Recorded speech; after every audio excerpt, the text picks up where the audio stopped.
आज का ये फिजिक्स का क्लास आपके एग्जाम के पॉइंट ऑफ व्यू से काफी महत्वपूर्ण होगा, क्योंकि आज के इस वीडियो में हम लोग फिजिक्स के एक ऐसे महत्वपूर्ण क्वेश्चन पर चर्चा कर रहे हैं जो आपको लगातार आपके बोर्ड एग्जाम में पूछने की संभावना बनी रहती है। लॉन्ग के अंदर में, 5 नंबर के अंदर में देखिए ना, वो क्वेश्चन है क्या, प्रतिरोधों का समांतर क्रम संयोजन का समतुल्य प्रतिरोध का व्यंजक किस तरह से प्राप्त किया जाता है। तो आइए दोस्तों वीडियो को शुरुआत करते हैं।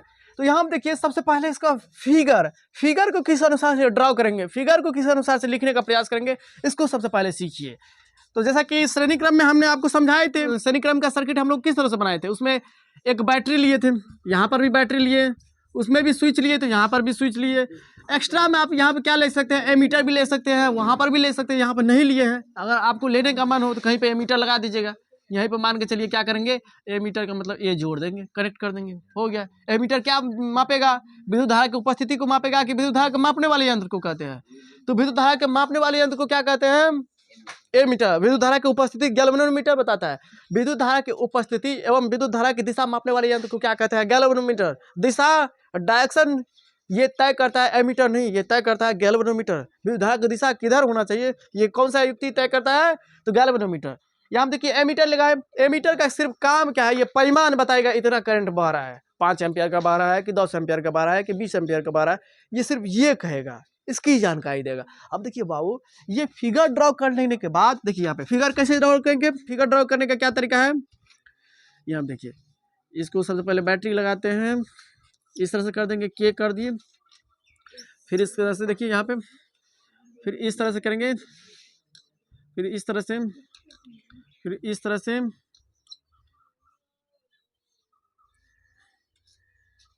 फिर इस तरह से ऐसे परिपथ सर्किट बनेगा।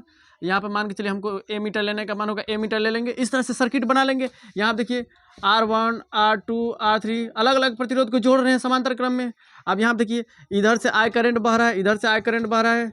समांतर क्रम में क्या होता है बाबू, समांतर क्रम में होता है विभव समान। किन्हीं दो बिंदुओं के बीच हमेशा क्या होगा, विभव समान होगा।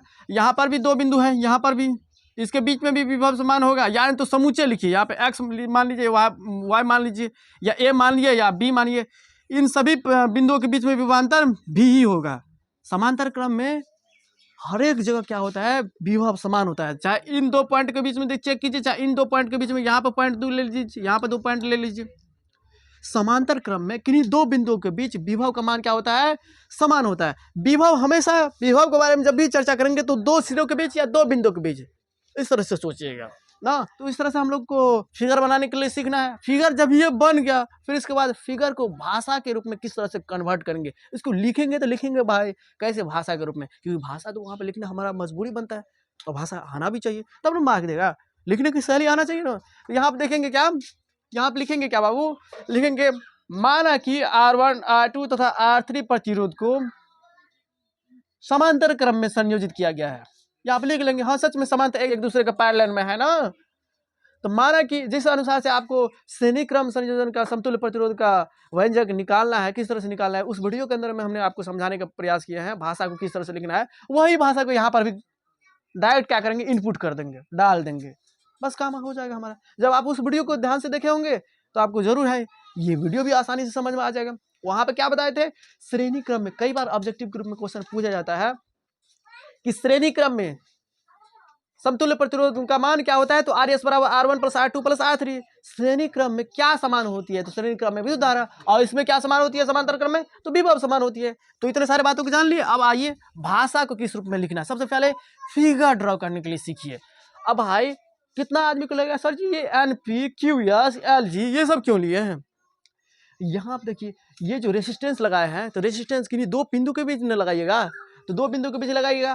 तो यहाँ देखिए, दो बिंदु के बीच विभवांतर भी होगा, क्योंकि किस क्रम में जोड़े हैं बाबू, प्रतिरोध को समांतर क्रम में। तो यहाँ पे लिख सकते हैं, यहाँ पे ये जो है कट हो गया, यहाँ पे n था तो यहाँ पे n लिख दीजिए। अब सभी जगह लिखना जरूरी नहीं है, इसलिए एक बागे क्या करिए, यहाँ पे A और B के बीच में सभी का विभवांतर यहाँ पे मान लिए भी, चाहे QS का विभवांतर पूछे, चाहे LG का विभवांतर पूछे, और चाहे आपको NP का विभवांतर पूछे, सभी का विभवांतर क्या देखने को मिलेगा, भी ही मिलेगा, यानी कि एक समान ही मिलेगा। तो हम यहाँ से कर सकते हैं। सर्किट को आप लोगों ने एक बेहतरीन तरीके से पढ़ लिए होंगे, समझ लिए होंगे। यहाँ देखिए, यहाँ से I करंट को गुजारे, तो श्रेणी क्रम में तो श्रेणी क्रम में तो क्या, श्रेणी क्रम में तो धाराएं समान होती है, लेकिन यहाँ पे धाराएं तो समान नहीं होगी, यहाँ पे धाराएं अलग अलग होगी।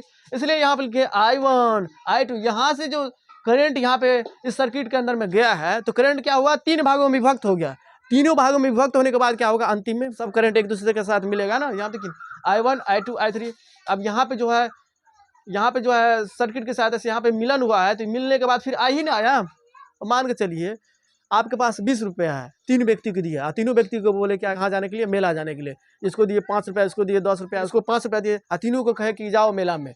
मेला में तीनों आदमी मिलकर काम करना है, तो तीनों जाएगा मेला में, तो तीनों मिल के जो रुपया था 20 रुपया, वही 20 ही रुपया ना होगा। तो यहाँ पर भी तो आ रहा है कि आई करंट, तो आई करंट यहाँ पे बदल गया, यही करंट विभक्त हो गया I1 I2 I3। अब लेकिन यहाँ पे अब मेला में आ गया। मेला में आने के बाद जो करंट पहले था, जो पहले पैसा दिए थे वही उतना ही ना पैसा होगा, वहाँ पे जो पहले पैसा दिए तो उतना ही ना पैसा होगा, यानी कि आई करंट यहाँ पे आ गया। तो इस तरह से हमने सबसे पहले आपको सर्किट के बारे में जानकारी देने का प्रयास किया कि यहाँ पे क्या क्या चीज लिखा गया है। इसको के स्विच है, ये बैटरी है, बैटरी यहाँ पे ये क्यों मानते हैं, इसलिए मानते हैं इलेक्ट्रिक सेल, विद्युत सेल इलेक्ट्रिक। तो यानी कि इलेक्ट्रिक के अंदर में क्या आता है, शुरुआत के अंदर में ई ना आता है, इलेक्ट्रिक सेल है। इलेक्ट्रिक सेल का मतलब विद्युत बैटरी में इलेक्ट्रिक सेल का मतलब क्या हुआ, ई ना आता है, इसलिए बैटरी को ई से सूचित करते हैं। जैसे मान के चलिए किसी के नाम राधा हुआ, तो राधा को क्या कहते हैं संक्षेप में, आर के, यही ना। अब यहाँ देखिए भाषा के रूप में लिखना है, लिखेंगे माना कि R1 R2 तथा R3 ये तीन प्रतिरोधों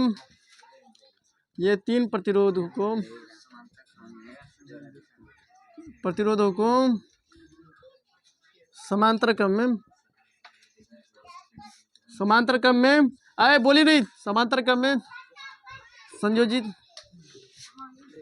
ये 3 प्रतिरोध को समांतर क्रम में संयोजित किया गया है।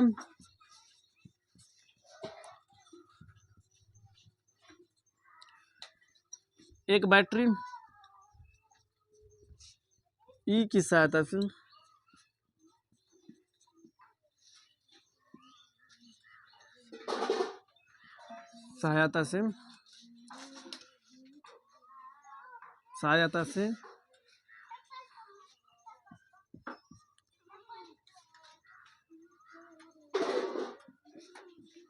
चालक के 2 बिंदु के बीच या 2 बिंदु के बीच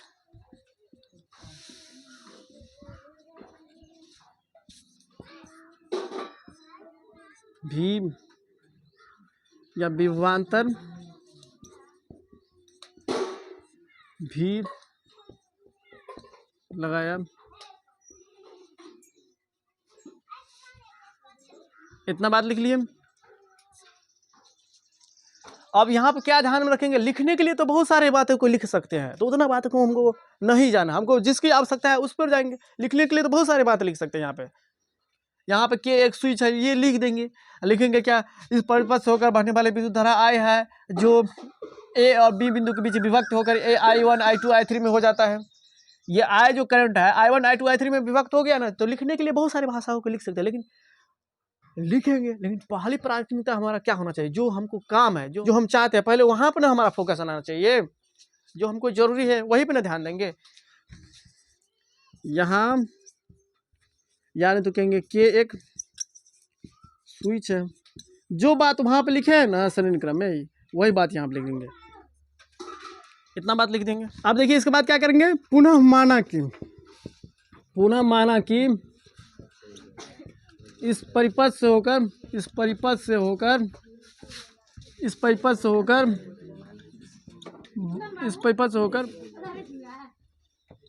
बहने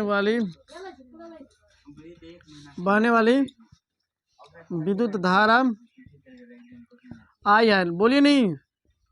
अब देखिए यहाँ पे क्या नहीं मालूम रहता है, जो नहीं मालूम रहता है उसी को ज्ञात करते हैं, उसी को पता करने की कोशिश करते हैं। यहाँ देखिए इन दो बिंदुओं के बीच विभवांतर क्या है हमको मालूम है। सभी बिंदुओं के बीच विभवांतर तो भी है, सभी के बिंदु चाहिए और ये सभी बिंदुओं के बीच में विभवांतर मालूम है, लेकिन करंट कितना बह रहा है ये नहीं मालूम है। इसलिए मालूम कर लिए, पुनः माना कि इस परिपथ से होकर बहने वाली विद्युत धारा आई है। तो यहाँ देखिए कितने यहाँ से होकर आई जा रहा है, तो ये जो है I1 I2 I3 यही ना कुल विद्युत धारा होगा। तो यहाँ पे लिख सकते हैं क्या I बराबर I1 plus I2 plus I3, इतना बात लिखेंगे। I बराबर इस पाइप से होकर बहने वाली कुल विद्युत धारा, कितने विद्युत धारा बह रहे हैं यहाँ पे देखिए ना I1, यहाँ पे देखिए ना बाबू, ये यहाँ पे देखिए I1, ये I2, ये I3, यहाँ से देखिए इस परिपथ में यही ना विद्युत धारा जा रही है। और ये विद्युत धारा को जो जोड़ेंगे, ये विद्युत धारा को जोड़ेंगे I1 I2 I3 को जोड़ेंगे तो ये कुल विद्युत धारा के बराबर होगा। और कुल विद्युत धारा को माने हैं क्या I, तो यानी कि इन तीनों जोड़ने के बाद हमको कुल विद्युत धारा प्राप्त होगी, और कुल विद्युत धारा को माने हैं क्या I, तो इसलिए I बराबर I1 plus I2 plus I3, ये हो गया। इतना बात लिख लिए। फिर लिखेंगे क्या अब ओम के नियम से, अब ओम के नियम से, अब ओम के नियम से, ओम के नियम से, ओम का नियम क्या कहता है V बराबर I R। अब तो I का मान निकालिएगा तो क्या हो जाएगा V बटा R। अब जैसा रेजिस्टेंस वैसा ही लिखेंगे, अगर रेजिस्टेंस R1 है तो R1 देंगे। अब इसीलिए करेंगे क्या I बराबर क्या करेंगे बाबू, यहाँ पे लिखिए ना, अब क्या करेंगे बाबू, इसलिए I1 बराबर क्या हो जाए, V तो सभी जगह समान होगा, V बट्टा R1 V बट्टा R2 प्लस V बट्टा, यहाँ पर समझने का कोशिश कीजिए क्या बाबू, ये जो है समांतर क्रम में तो विभव तो समान ही न है, वोल्ट तो समान ही न है, सभी जगह V भी ना आएगा। V1 लेंगे तो सभी जगह V1 है, V2 लेंगे तो सभी जगह V2 है। यहाँ पे लिए है विभवांतर को क्या माने हैं, V माने हैं, तो समांतर क्रम में विभवांतर या विभव का मान तो सेम ही होगा। तो किसका मान अलग होगा, विद्युत धारा का मान अलग अलग था, तब ना इसको हम लोगों ने कुल विद्युत धारा I माने हैं। इसको जानकारी लेने का प्रयास किया कि इस परिपथ से होकर बहने वाली कुल विद्युत धारा कितनी होगी या कितनी है, तो ये इस परिपथ से होकर बहने वाली कुल विद्युत धारा I1 plus I2 plus I3 के बराबर होगा। अब यहाँ पे ओम का नियम लागू करेंगे, तो ओम के नियम में क्या है V बराबर I R, I का मान निकाले तो V बटा R, ये हो गया। अब यहाँ पे इस परिपथ के अंदर में यानी कि समांतर क्रम में विभव तो समान होता है, इसलिए सभी जगह V लिए, क्योंकि V माने हैं लेट की है, यहाँ देखिए ना V माने हैं।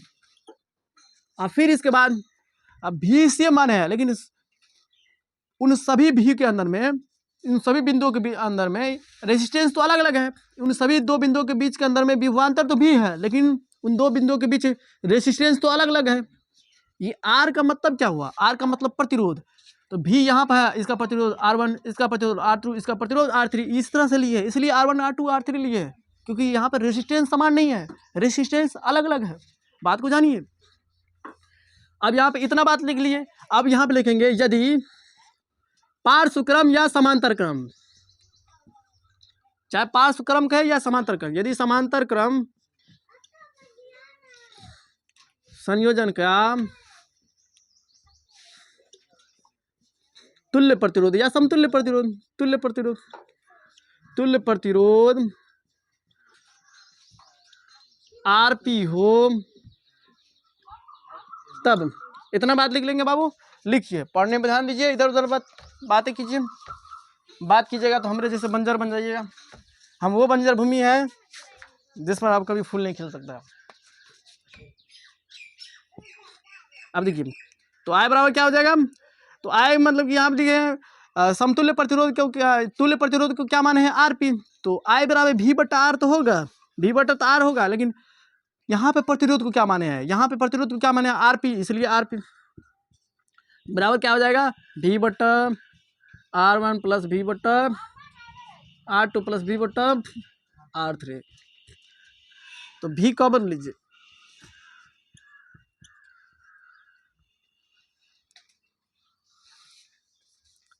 V कॉमन लीजिए।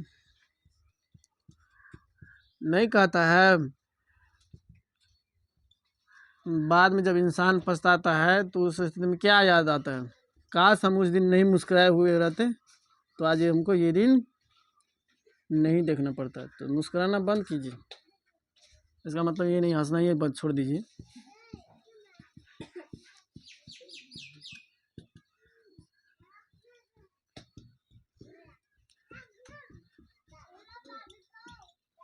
यही हो गया आंसर ना, प्रूव हो गया। समांतर क्रम संयोजन में प्रतिरोधों का समतुल्य प्रतिरोध का व्यंजक क्या होगा, 1/r बराबर 1/r1 plus 1/r2 plus 1/r3। अब यहाँ से कौन कौन से न्यूमेरिकल किस तरह से पूछा जा सकता है, इसके बारे में आने वाले वीडियो के अंदर में आपको देखने को मिलेगा। न्यूमेरिकल भी पढ़ाने का कोशिश करेंगे। न्यूमेरिकल आएगा तब ना फिजिक्स को पढ़ने का मतलब क्या हुआ, न्यूमेरिकल आना चाहिए। और न्यूमेरिकल आ रहा है तब समझिए हम तो फिजिक्स पढ़ रहे हैं, अगर न्यूमेरिकल नहीं आ रहा है तो इसका मतलब आप फिजिक्स नहीं पढ़ रहे हैं ना। तो हम ये आशा कर सकते हैं कि आप लोगों ने इसको एक बेहतरीन तरीक़ा से समझ लिए होंगे, सीख लिए होंगे। यहाँ पे समझने वाली बात है, यहाँ पर भी ओम का लॉ लागू करेंगे, ओम का नियम लागू करेंगे तो V/R होना चाहिए। तो प्रतिरोध यहाँ का क्या होगा, यहाँ का प्रतिरोध क्या होगा, यहाँ का तो प्रतिरोध हमको मालूम है। यहाँ का प्रतिरोध कैसे मालूम है, I1 plus I2 plus I3 जो था, I1 का विभव V, I1 का प्रतिरोध R1, I1 का प्रतिरोध R1 लेकिन V तो सेम ही होगा, I2 का प्रतिरोध R2 लेकिन V तो सेम ही होगा, क्योंकि समांतर क्रम में विभव या विभवांतर सेम होता है। I2 का भी विभवांतर V लेकिन प्रतिरोध R2, इसलिए I2 की जगह पर R2 दिया है। I3 का भी विभवांतर V होगा लेकिन प्रतिरोध R3, इसलिए I3 की जगह पर R3 दिया है। इतना बात तो जान लिया। अब यहाँ पे जो है ये कुल विद्युत धारा को प्रदर्शित कर रहा है ना, तो जब कुल विद्युत धारा को प्रदर्शित करेगा तो कुल विभवांतर भी चाहिए और कुल प्रतिरोध भी चाहिए। कुल प्रतिरोध को मतलब सभी प्रतिरोध को जोड़ने के बाद समांतर क्रम में ये जो है तीनों प्रतिरोध को जोड़ रहे हैं, तीनों प्रतिरोध को जोड़ने के बाद क्या रिजल्ट आएगा उसको कहते हैं कुल प्रतिरोध। तो यहाँ पे भी तो होगा ही, भी तो होगा ही, अब भी होगा, कुल विभवांतर भी है, लेकिन इस कुल विभवांतर भी होने के साथ ही साथ उसका कुल रेसिस्टेंस क्या होगा तो उसको माने हैं इसके जगह पर रेसिस्टेंस। यहाँ पे कुल विभवांतर भी है तो उसका कुल रेसिस्टेंस क्या होगा, इसलिए यहाँ पे माने हैं यदि समांतर क्रम का संयोजन का तुल्य प्रतिरोध RP हो, यानी कि यहाँ का कुल प्रतिरोध क्या माने, RP माने हम।